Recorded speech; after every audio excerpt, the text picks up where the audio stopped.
Is it frozen on our end or just me? No, it's frozen. Oh, it is. Oh, darn it. Okay, well, we'll just go without it. It's fine. But maybe you remember this song. I know I could. It's been running through my head now that I've. Why don't you sing it? We all know the songs. We'll sing with you. Yeah. Into the unknown, into the unknown. And this Elsa, I couldn't get this out of my head after I saw the movie.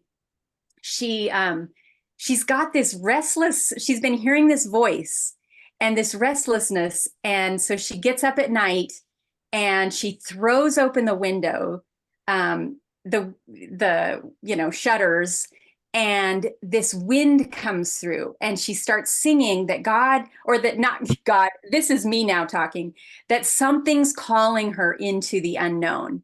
And she then takes her whole crew, her sister and everybody, and they go into the unknown. But the song really captured my attention because at that time I was thinking, what is going on within me?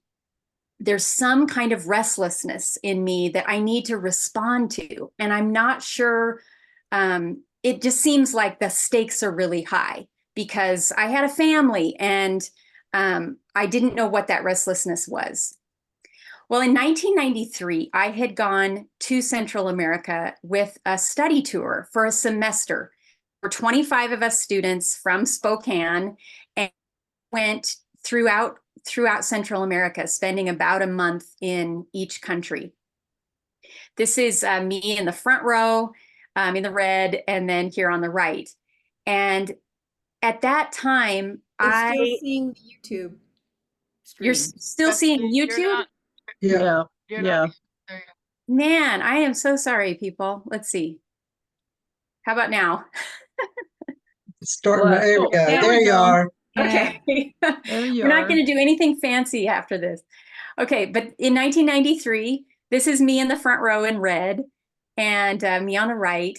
And my faith was really just forming, where I had grown up Lutheran and loved going to church, but just this concept of connecting my faith with how my public life and how I might vote and the things that I cared about and how it had to do with justice and calling us into some really hard places in life, not only in our own lives, but kind of engaging with parts of the world where especially the US has had an impact and lasting impact in other countries in negative ways.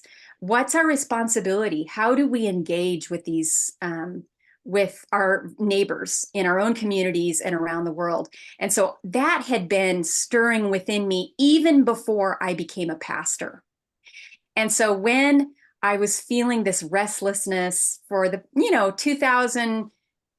2016 onward, I was feeling like, there's something more that I feel like God is calling me to do and be as a pastor. I thought, could it be this? In 2017, the church in Spokane where I served started going to Guatemala. We had a couple of mission co-worker couples that came from our presbytery and were serving in Guatemala, Richard and Debbie Welch and Brian and Sandy Thompson Royer. And because they were there, our presbytery had this very natural connection. And so our church said, why don't we start taking some trips to Guatemala and see how we might engage with these mission coworkers? So that was my first trip back since 1993, was in 2017. And you can see in the picture on the left, I hope you can see the picture on the left. But the joy I felt being back in this place where I could speak Spanish, which had been a passion of mine in high school and in college, and meeting people and making these intercultural connections. What's more, I brought my son on this trip. Henry was my oldest child, and he was in 8th grade at the time. And he's kind of always been, real mature for his age. And so he was just seeing all of this, and I was seeing it through his eyes. And that's where, this restlessness started to take a little bit of shape. So I'm going to go back into scripture for a moment, because often that's how I work. I kind of go back and forth between experience and text. And this text recently came up in the lectionary in John 3. And Nicodemus is the person that this text starts off with. And he is a man that felt a certain kind of restlessness and came to Jesus at night to wrestle with some things. Now, there was a Pharisee, a man named Nicodemus, who was a member of the Jewish ruling council. He came to Jesus at night and said, "Rabbi, we know that you're a teacher who has come from God, for no one could perform the signs you are doing if God were not with him."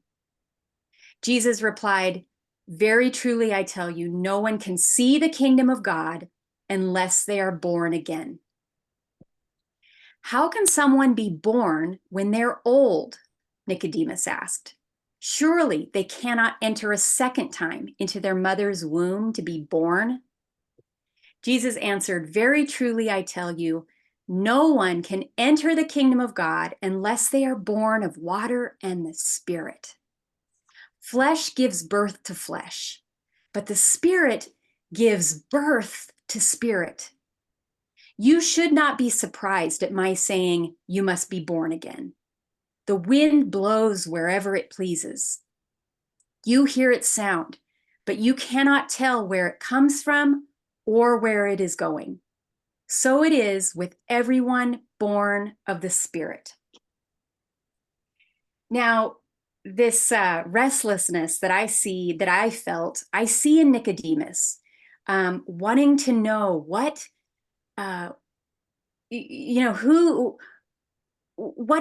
is this Jesus? Who is this Jesus that's coming and kind of making waves?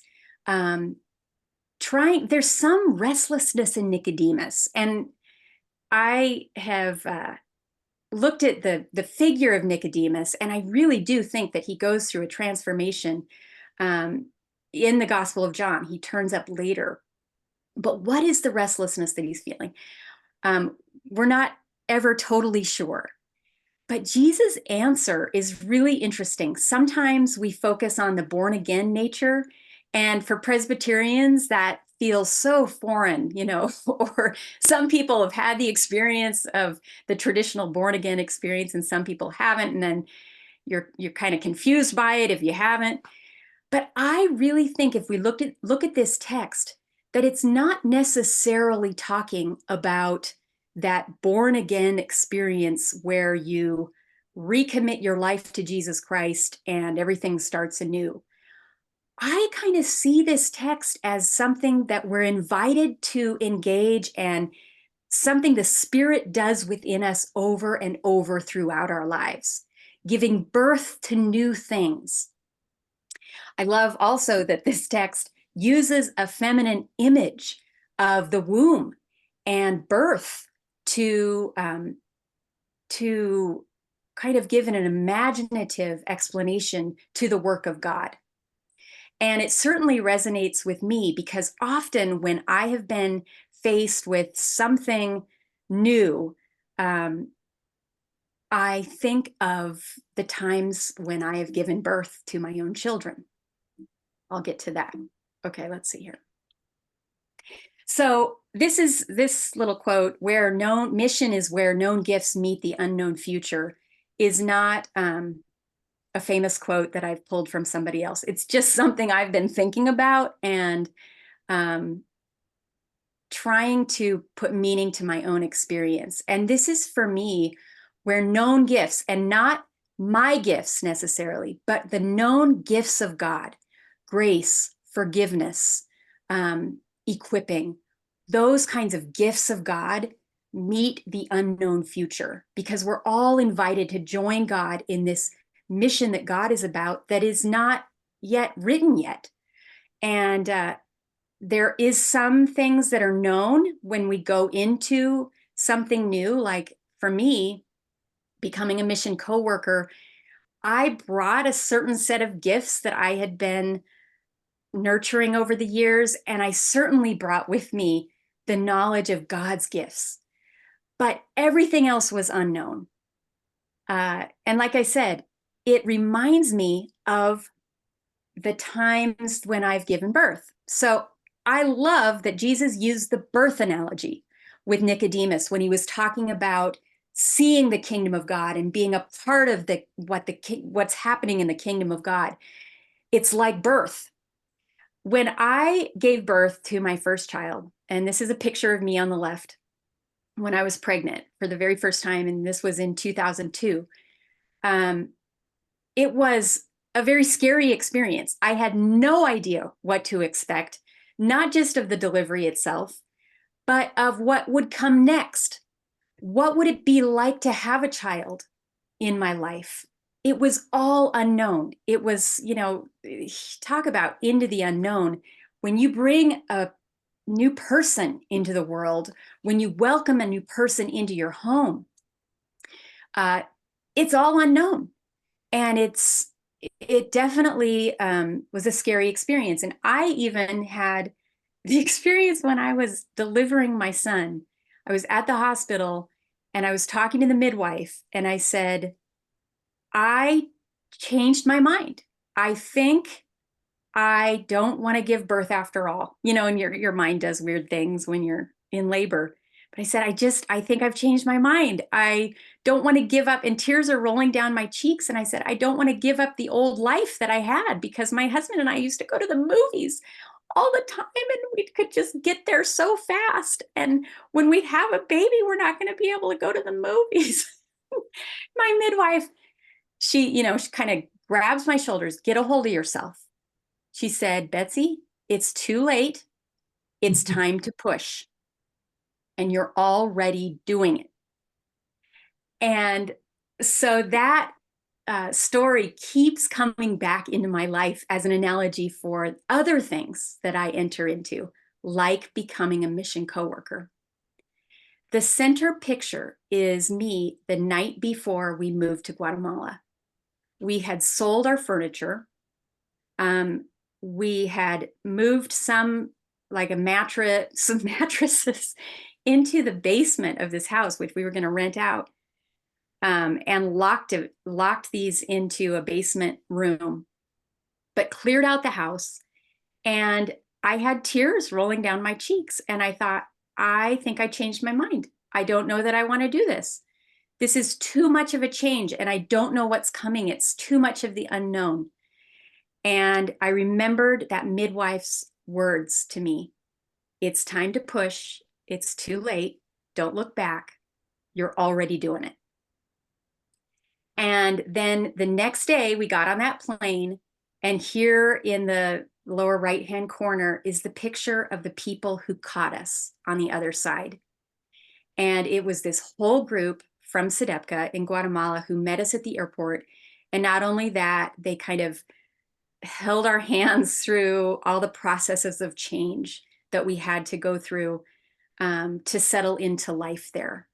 And so I do think Jesus was onto something when he used birth as an analogy of the movement of the Spirit, calling us into things that are unknown and a little bit scary for us, calling us into those places of mission where God is going and is inviting us along. There's all this scary stuff that goes along with doing something new and serving in a place where you've never served before. But in my own story, I had this moment where I met the people at SEDEPCA face to face, and I heard them. They were giving a presentation on what SEDEPCA is, and you're going to hear it in a moment. But I had only really read about it online and thought I understood. I had talked to people on the phone. I had talked to the former mission coworker. But when I met this community, they told me about SEDEPCA. They embodied the love and the welcome. I had so much joy. I had the "you're my people" moment Like, I can't believe that God has called me into this wonderful new community where I have so much to learn. And, you know, so much of what they were saying resonated with what I had been longing for in my life as a pastor. This new depth that I couldn't even name before. So what is SEDEPCA? So I'm going to transition now from my own story of call into this new unknown that now is a more of a, well, I wouldn't say comfortable place for me, but I certainly feel at home and I feel passionate about who SEDEPCA is and how God has placed me in this wonderful place. So SEDEPCA stands for the Protestant Center for Pastoral Studies in Central America. It's not an exact, it doesn't go with all the letters because this is just the English translation of the Spanish. But SEDEPCA is a place where people receive an education that transforms their lives. SEDEPCA would like to see Guatemalan society transformed into a place where all people are shown dignity and worth, and there is justice, and there are places of equity and room for all people to thrive and have abundant life.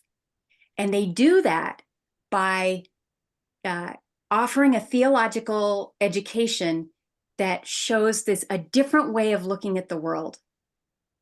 There's 4 programs in SEDEPCA. They have a biblical and theological education program that's kind of like a seminary, but it doesn't have the same degree programs as seminaries in the United States have.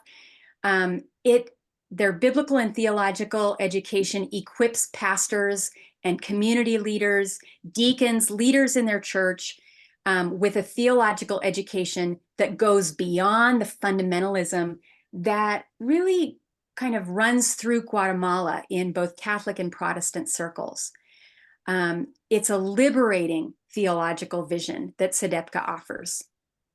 There's also a women's ministry program that focuses specifically on empowering women to know their rights, to know their worth, and to move forward in hope and see themselves as worthy of receiving an education and being leaders in their own right. The disaster ministry program of SEDEPCA equips people for crises because Guatemala and really all of Central America is a place where lots of natural disasters happen. Earthquakes, volcanic eruptions, hurricanes, landslides. This is a regular part of life there, and it's becoming even more regular with the climate change that's so much a part of our world. So the disaster ministry comes alongside people before disasters happen to equip them for when they do.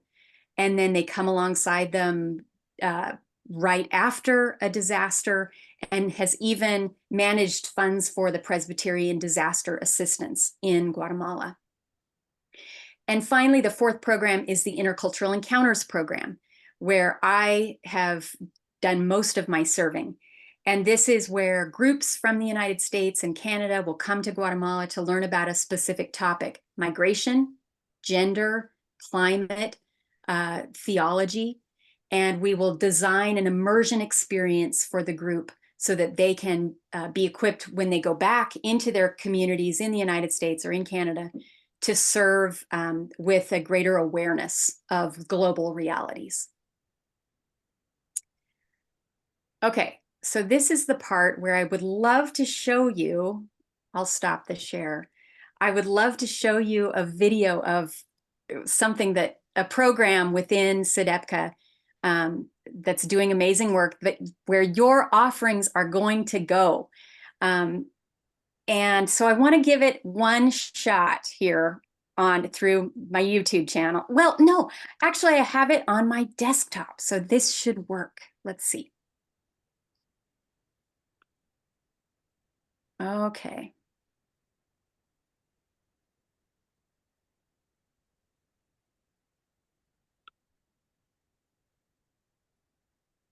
Okay. Time.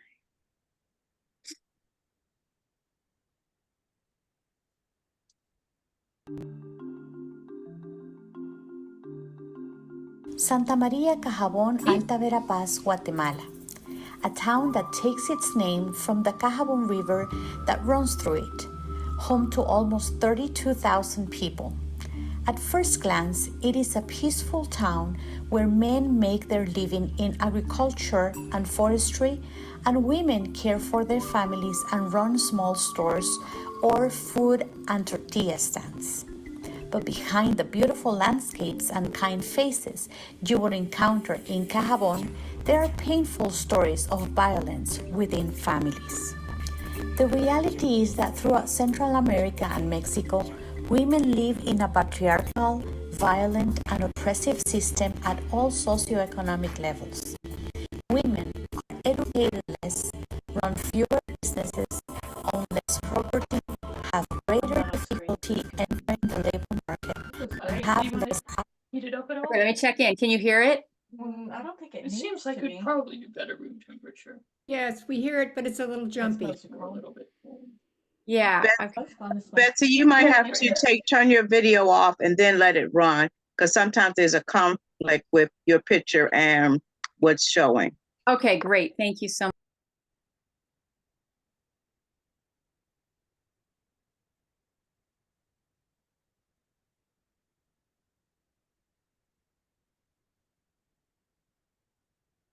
To credit and financing all socioeconomic levels.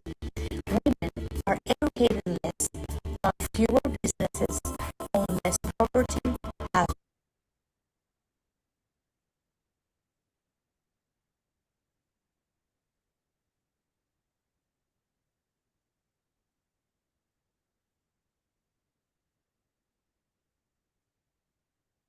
I'm going to try shutting everything else down and see if that will do something.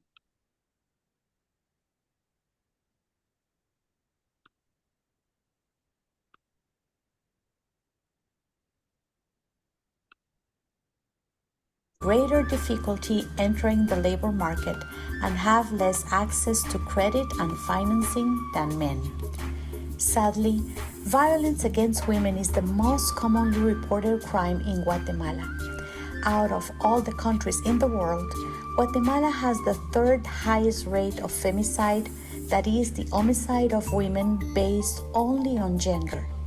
And according to UN Women, over 1 in 5 Guatemalan women has experienced physical or sexual violence from an intimate partner at some point in their lifetime. The number of teenagers aged 10 to 19 who are giving birth is another indicator of the crisis that girls face.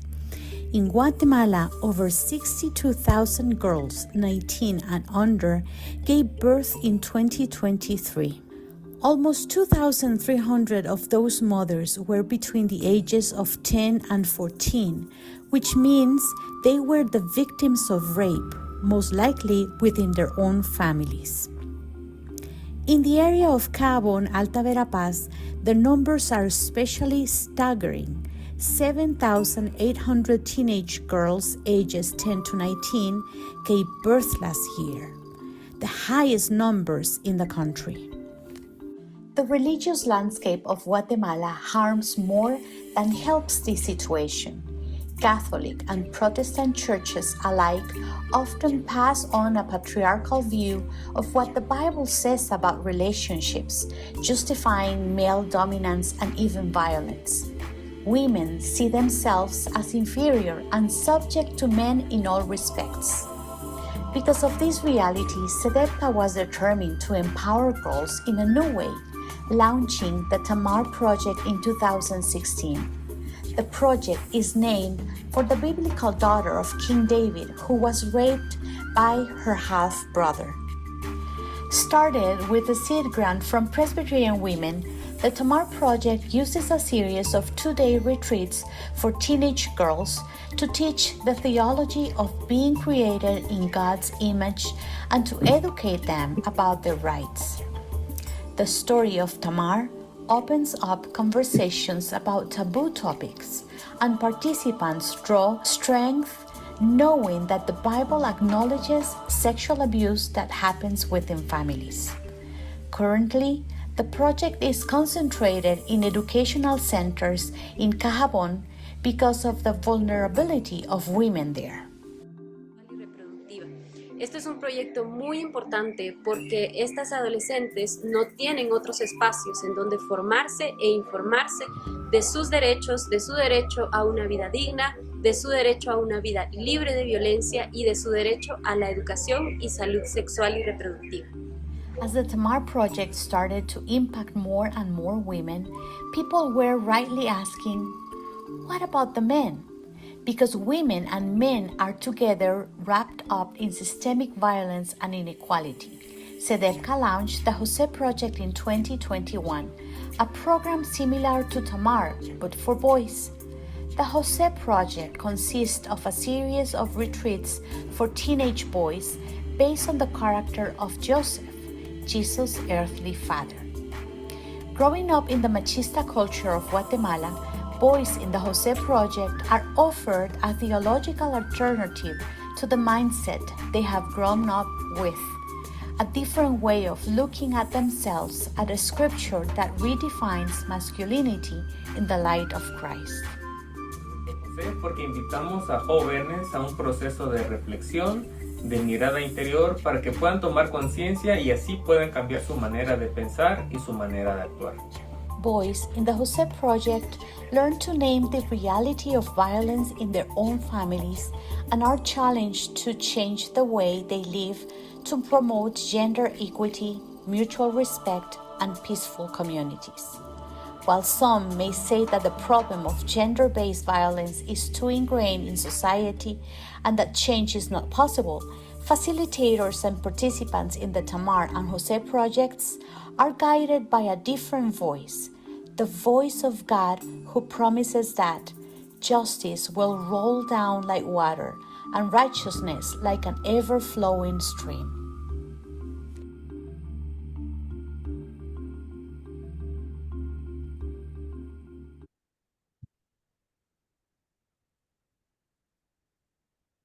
I'm so glad that you got to see the video, that we figured out the technology, because this is what your offerings will be going to.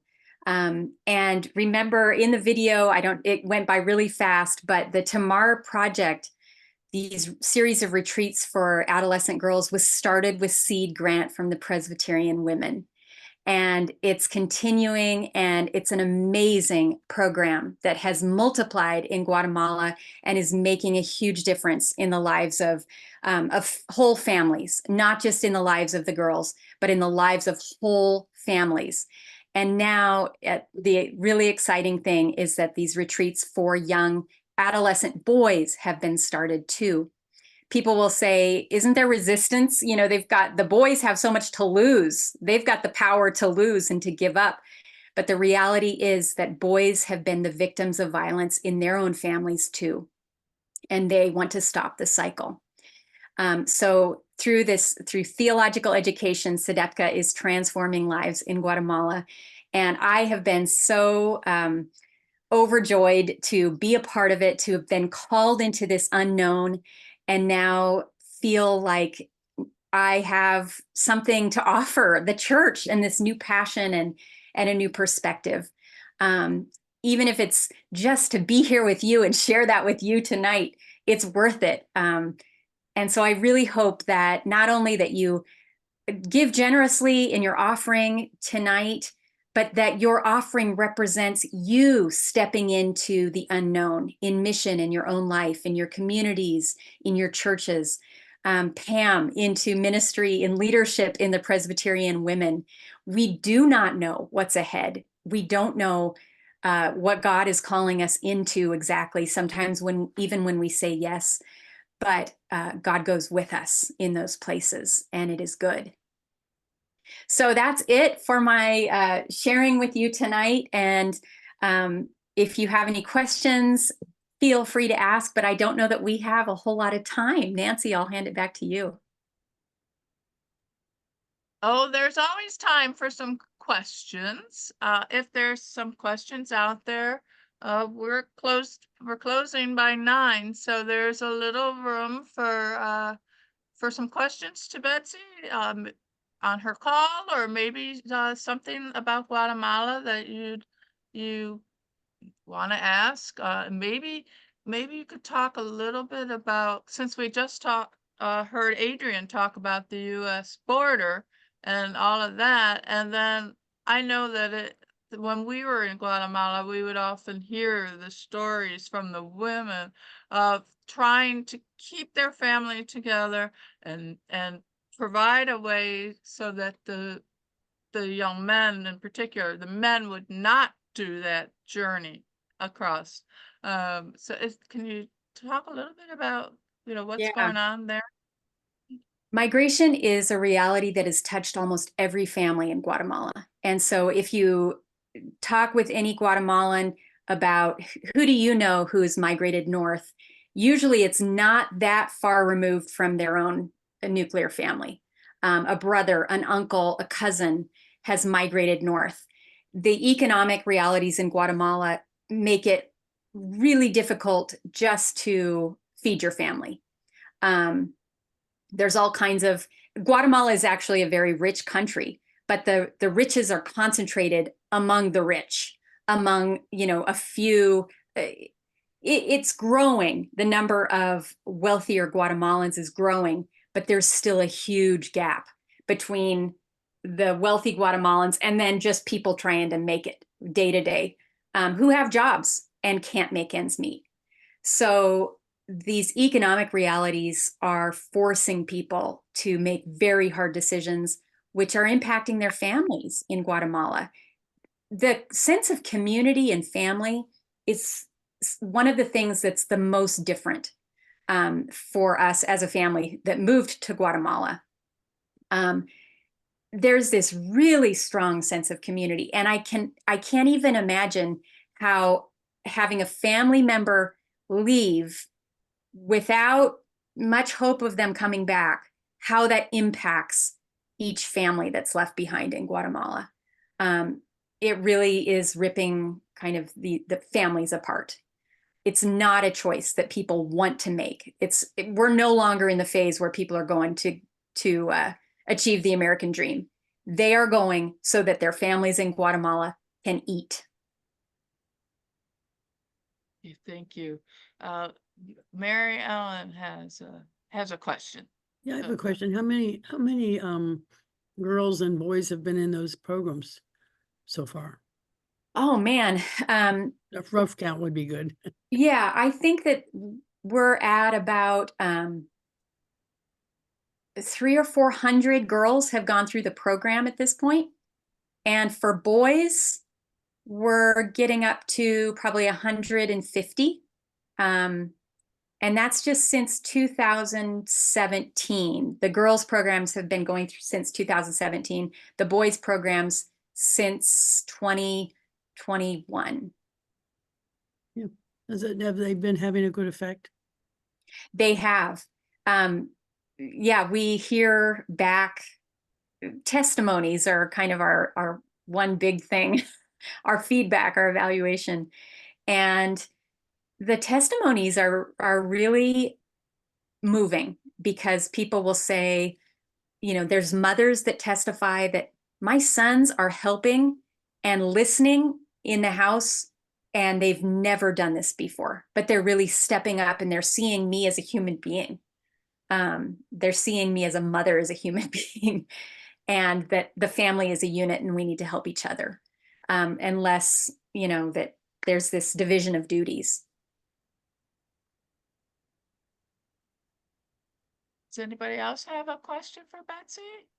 Yeah, Betsey, is there a sense that the males are ostracized by their friends, other men, for taking the class and following this path? There might be some. Yeah, there might be some. Those are some of the obstacles that the boys have to get over. But the boys that we hear about that go through the program are so proud of what they've been learning. They feel like they've really been growing into like full humanity, And so they even talk about and maybe role play some of those situations where they might be ridiculed. But these boys are just powerhouses in the best sense of the word, best sense. They're just proud that they're seeing the world like in full color, Carrie, I see Carrie has her hand up. Do they like Americans around them? That's a question from the chat. I'm not quite sure I understand that question. Do they like having? I have a question. Okay, maybe Carrie first, and then we can have the person clarify the question. Hi, everybody. I'm Carrie Satoff. I am the co-chair of the Guatemala Partnership of Newcastle Presbyterian, have gone on the trips with Nancy. And I'm also the SEDEPCA USA board president. And SEDEPCA USA is the 501c3 here in the US that raises money to send down to SEDEPCA in Guatemala. But we're just so grateful to have Betsey with us and for so many years. And we're sorry to see her leave in December, but we're glad we'll have her until that time. And she'll be itinerating in October to Newcastle Presbyterian, also to Presbytery of Peaks and James down in Virginia, which will be great. So great presentation, Betsey. And one thought I had is when I go to Guatemala, and I've been going for many years, but for me, it's kind of a country. I always feel extremes. Every day is filled with super highs and super lows, just even emotionally. Oh, good, my light came on. So I know that in talking with you over the years that you've been down there, you've had some really big highs and some really frustrating and some lows. So I thought, kind of this makes it seem so ideal. Like, oh, I'm going to, go where God has called me and move and everything is going to be wonderful. But I know that's not always the case. But could you maybe just highlight for us one of your most memorable highs and one of those days where just everything went wrong? Because I know life in Guatemala is hard. Everything about it is hard. Yeah. Yes, absolutely. Boy, to choose a high. Okay, let me just choose a low first because that might be easier. The lows were always bodily. Like Guatemala is this place where you can't get away from your body. You're getting mosquito bites. You have stomach issues.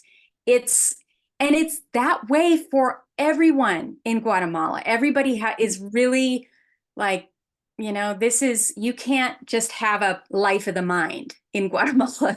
It is a full body experience. And so there was a moment a year ago where my whole family got sick, and we were sick for probably 2 weeks. My daughter had traces of dengue, salmonella, E. coli. I mean, the whole thing, it seemed like we had drank from a puddle. And so kind of getting through and then navigating the medical stuff and trying to get the right care, those were definitely the lows. I would say my highs all have to do with community that I don't know that I've ever experienced in the United States, where just one example is going to a school event where my daughter is in middle school and she had spent her whole middle school in Guatemala. We'd go to an event and there's girls and boys, middle school girls, middle school boys.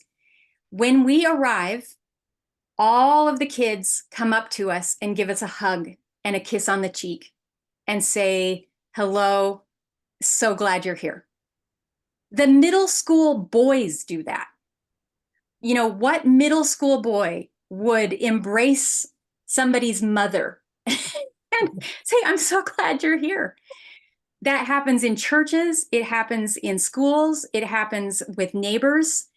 And that real sense of relying on each other as community when all things are stripped away and we need each other because life is kind of hard.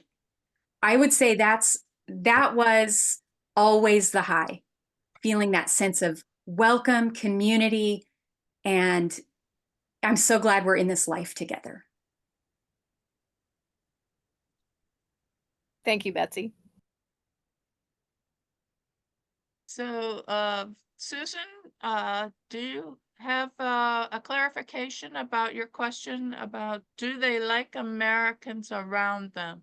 Sounds like they Yes. like Betsy and her family Yeah, around them. she just answered my question. She just answered my question from there. Okay. Thank you. Yeah,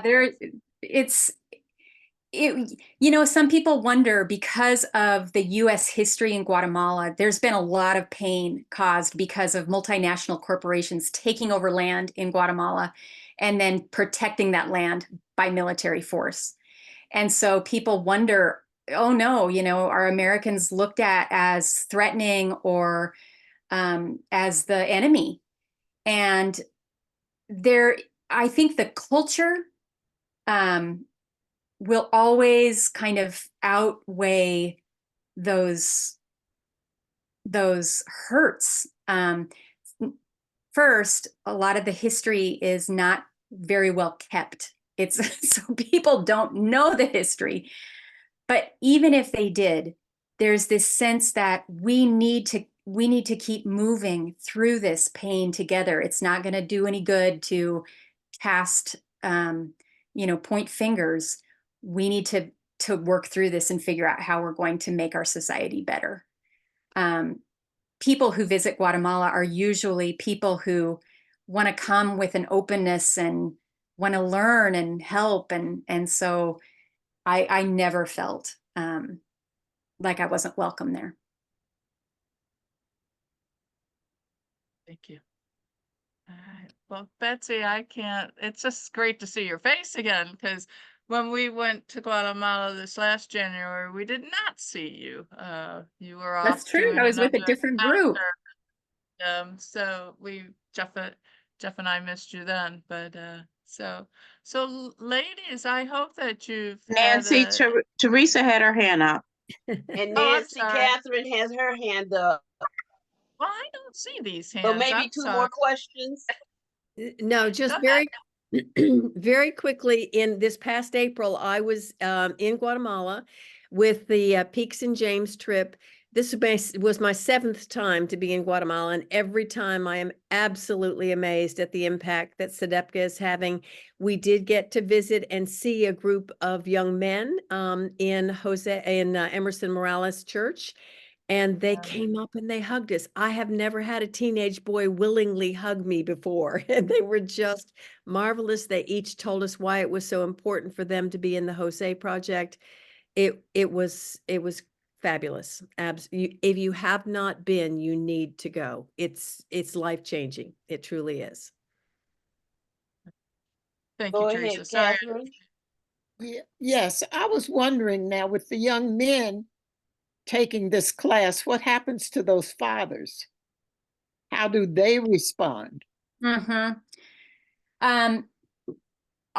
actually, the fathers have already left the family, and these young men are kind of seen as more leaders in their family. That's been just kind of anecdotally, I think that's been the case in most of these families. SEDEPCA does these Jose projects through educational centers where sometimes boys and girls will live there at the educational center for the week and then go home on the weekends. And in so many of these families, this is the kind of adolescent boy that is a part of the educational center where the father has already left the family. So, and then, there are others where the father is. I've met one of the boys at the church Teresa was talking about, and that father totally supported his son going there because he wanted his son to, speak out against violence too. Every family is different, I suppose, is the answer to that. And some families probably do struggle with it, but yeah, many of the boys that we come into contact with live with a single mother. Thank you. Fawn Palmer has a question about climate change and how that's affected agriculture in Guatemala.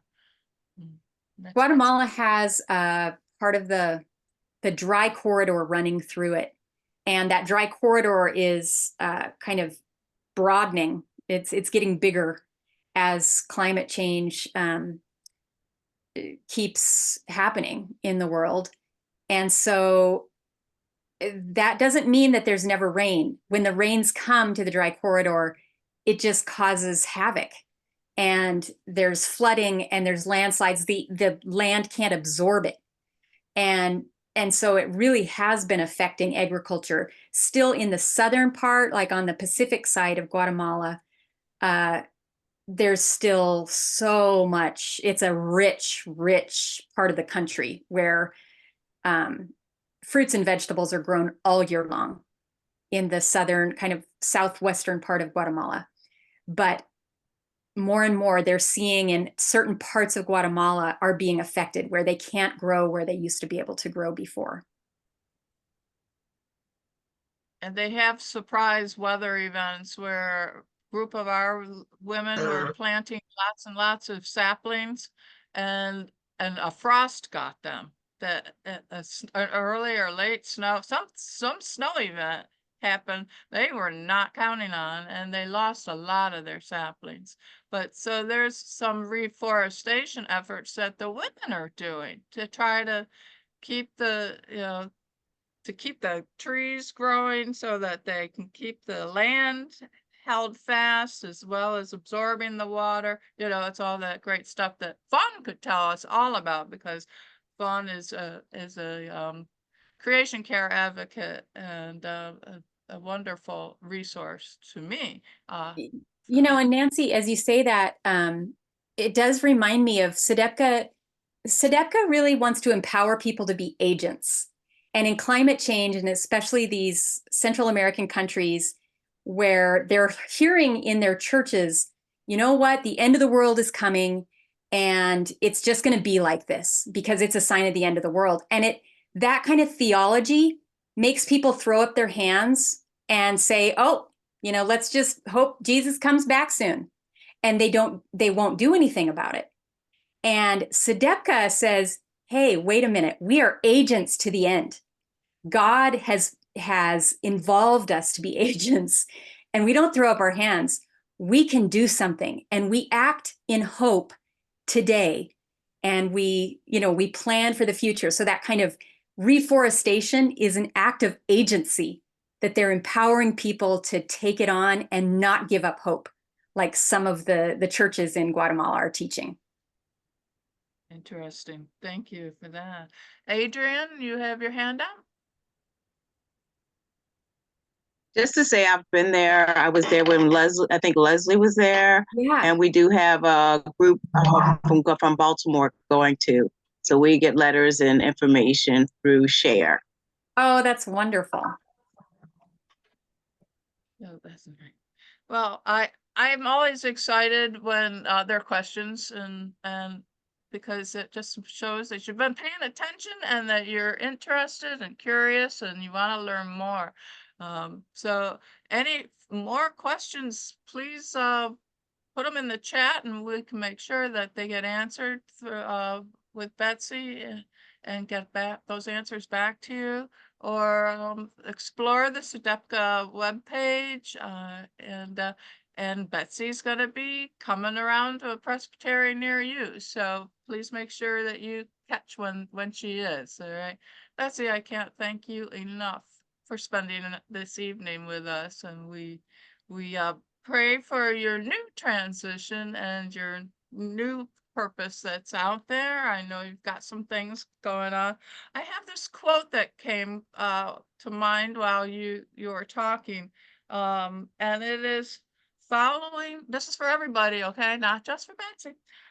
Following your life purpose demands wholesale abandon, risk, sacrifice, and radical trust in the loving heart of our living God.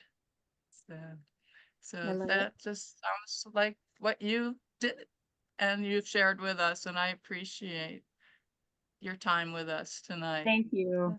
Thanks for having me. It's been so good, and it's always helpful. You know, call is ongoing, and we're all processing God's call in our lives every day.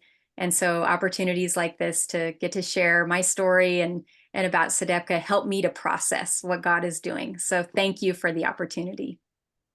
You're welcome. Very welcome. Oh, okay, ladies. It's a little past time, but you know, the Spirit doesn't have a clock on, doesn't wear a wristwatch. The Spirit just lets it go. So I thank you who have stayed with us, and going to close the meeting with a prayer that I did at the CT meeting last week, and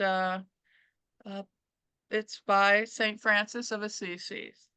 And then I will see many of you again at 9 o'clock or 8:30 if you're doing more fellowship. 8:30, 9 o'clock tomorrow morning. But let us go out with this.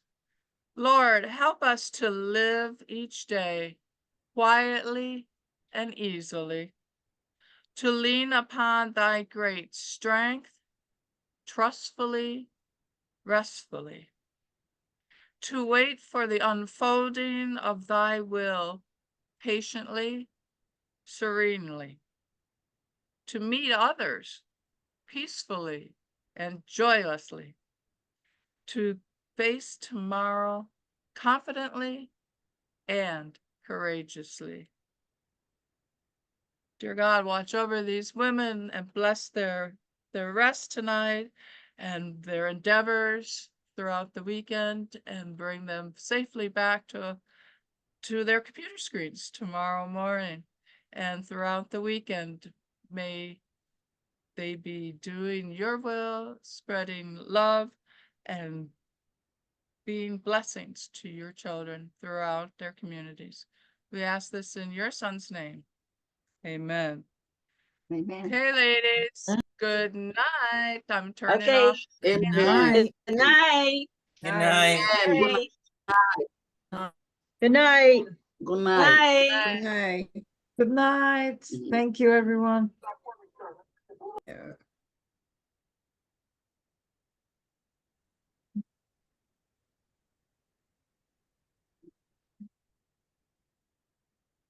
your thing.